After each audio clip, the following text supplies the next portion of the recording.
ब्राह्मण और अप्सरा की कथा।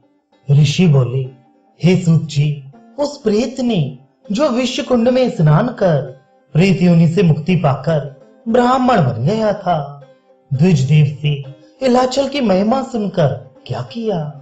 सूत जी बोले, जब उस ब्राह्मण को द्विज देव से यह ज्ञात हुआ कि प्रभु विश्वकर्मा इसी इलाचल पर निवास करते हैं, तो वह उनके दर्शनों के लिए चल पड़ा।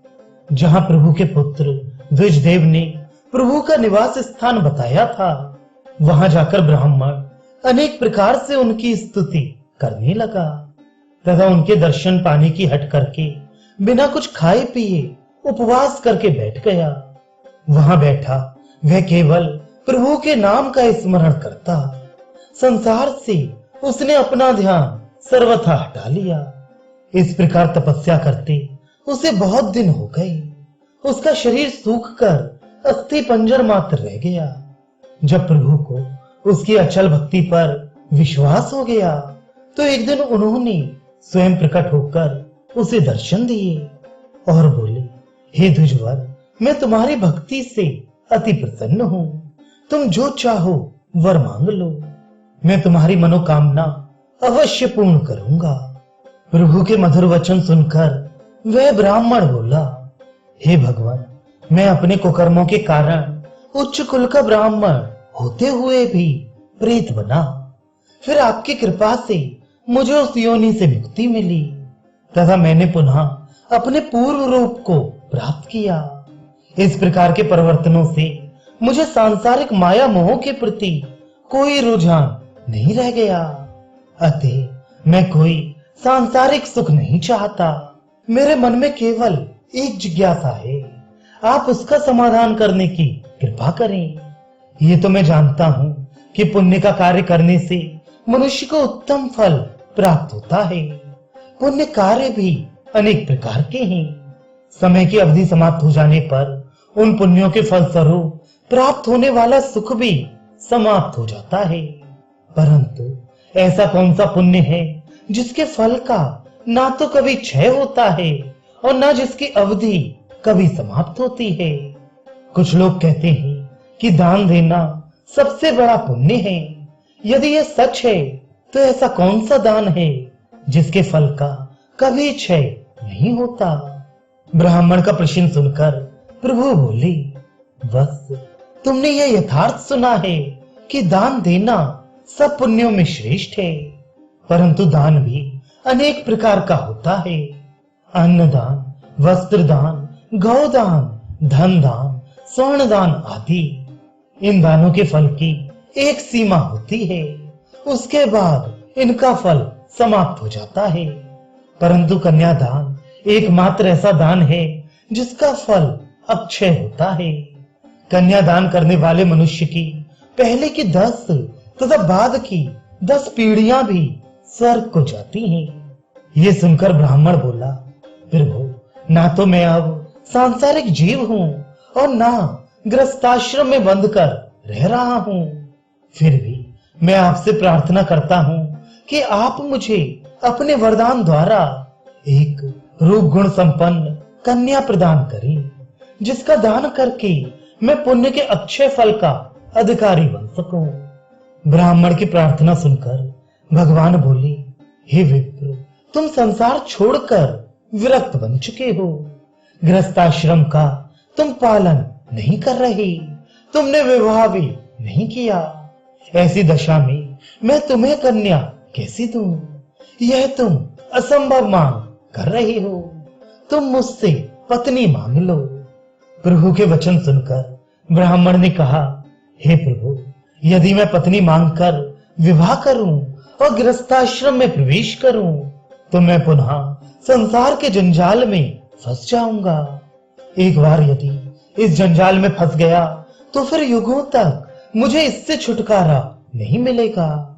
इसलिए हे देवाधिदेव, कोई ऐसा उपाय कीजिए कि मुझे गृहस्थी के माया जाल में फंसे बिना ही कोई सुयोग्य गुणवती कन्या मिल जाए, जिसका विवाह करके मैं कन्यादान का फल प्राप्त कर सकूं। विवाह तो एक विडंबना है। ब्राह्मण के ये तर्क संगत वचन सुनकर प्रभु विश्वकर्मा ने तथा स्तु कहकर कहा, हे ब्राह्मण, तू इस विश्व कुंड के तट पर बैठकर मेरा स्मरण करते हुए तपस्या कर। उचित समय पर इस विश्व कुंड के निकट ही तुझे कन्या प्राप्त होगी। उस कन्या का विवाह किसी सुयोग्य ब्राह्मण वर के साथ करके तू कन्यादान का अक्षय फल प्राप्त करना। इस प्रकार ब्राह्मण को वरदान दे प्रभु अंतर ध्यान हो गए। उधर ब्राह्मण विश्व कुंड के तट पर एक पर्णकुटी बना प्रभु का स्मरण करते हुए तपस्या करने लगा। अब उसे उस उचित समय की प्रतीक्षा थी जब कन्या प्राप्ति का समय होगा। एक समय की बात है, इंद्र के दरबार में एक अप्सरा नृत्य कर रही थी। नृत्य करते समय उसने एक तपस्वी की ओर कटाक्ष करते हुए ऐसी भाव भंगिमा प्रदर्शित की जिसे देख तपस्वी ने अपना अपमान समझा और उसने अप्सरा को श्राप दे दिया कि तू घोड़ी बन जा।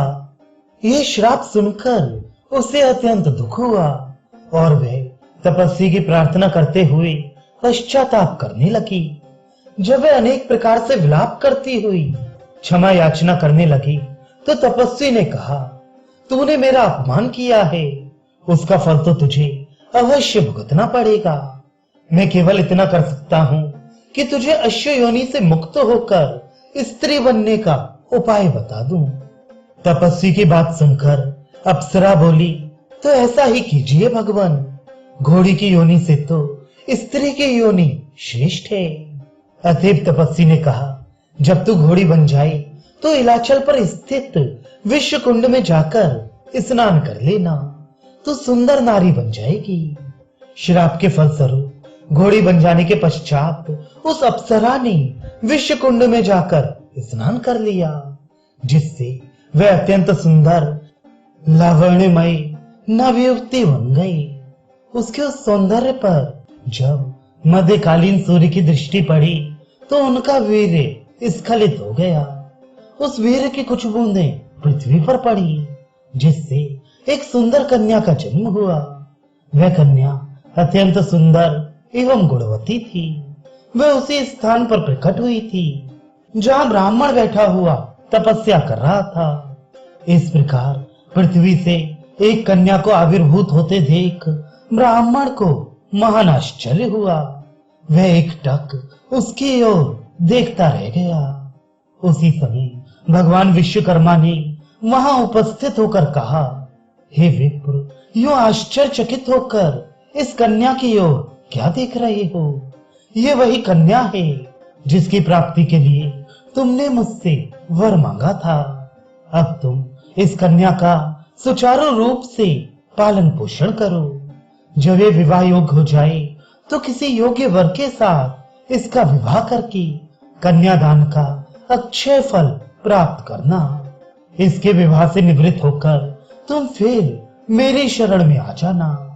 इस प्रकार तुम्हारी अभिलाषा भी पूर्ण हो जाएगी तथा तुम्हारा उद्धार भी होगा। प्रभु की यह आनंददायक वाणी सुनकर ब्राह्मण उनकी नाना प्रकार से स्तुति करने लगा। इसके पश्चात भगवान को दंडवत प्रणाम कर कन्या को ले पर्णकुटी में चला गया। वहीं रहकर वह उसका पालन पोषण करने लगा। जब वह कुछ बड़ी हुई तो उसे लेकर काशी चला गया। वहां प्रातः साय भगवान का भजन करता, एक बार नगर में जाकर भिक्षाटन करता। उससे जो फल कंदमूल आदि प्राप्त होते उनसे अपना तथा कन्या का उदर पोषण करता। सूर्य भगवान के तेज से उत्पन्न ये कन्या जो जो आयु में बढ़ती जाती, त्यों त्यों उसके रूप एवं गुणों में भी वृद्धि होती जाती।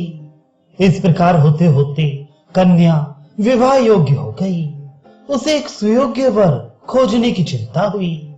उसने अच्छे से अच्छा ब्राह्मण खोजने की चेष्टा की।